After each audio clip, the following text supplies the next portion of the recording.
I finally got around to catching up with episode 3 of Kiss Me First, Off the Rails. There will be no first reaction segments of this video because, as I said, I had to catch up on it. I wasn't able to watch it live, and I wasn't able to live tweet, which I sorely missed. But that doesn't matter, so let's get down to the review.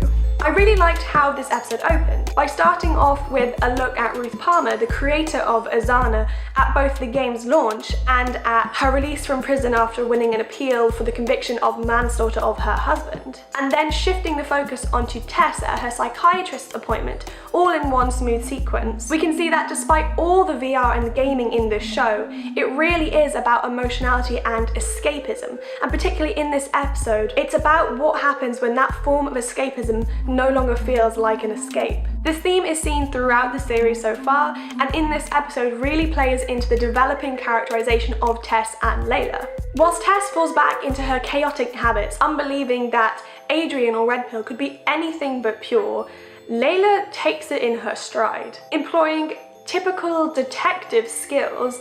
Aggression we've seen from Layla only in the world of Azana bleeds into the real world. But what's interesting is that the way it's done leads you to question whether her aggression is in response to Adrian alone, or whether it was there all along.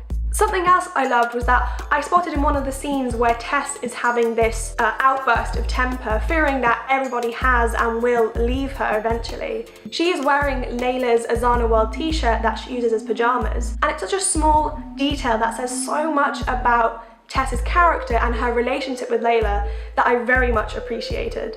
With every episode of Kiss Me First, the blending of real world and the Azana world becomes more and more prominent. As I've said, we see it in the building violent nature of Layla, but we also see it with Tess and the sea monster thing, her monster made by Adrian, that seems to appear in the real world. FYI, I know it's not a sea monster because in the game it's like a lake, but a lake monster doesn't sound as cool. The appearance of the monster in the real world ties in with an earlier sequence that I really enjoyed, where images of water from both the Lake of Azana and the River Thames are cut up so quickly and have this blurred letterboxing effect, means that neither the audience nor Tess really know where they are or what's happening, and it's done incredibly well, and for me that was just a standout sequence of this episode, and I had to rewatch it a couple of times because it was just really cool.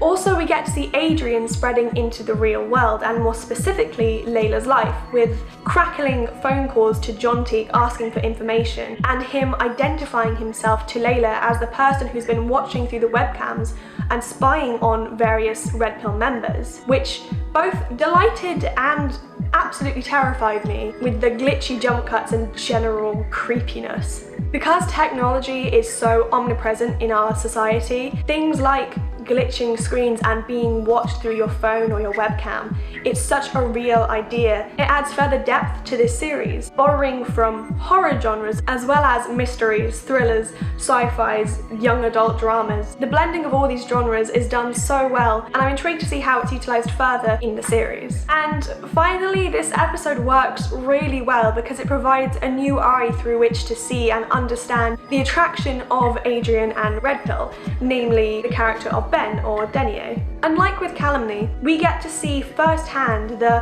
horrors and overwhelming omnipresence of abuse in Denier's life.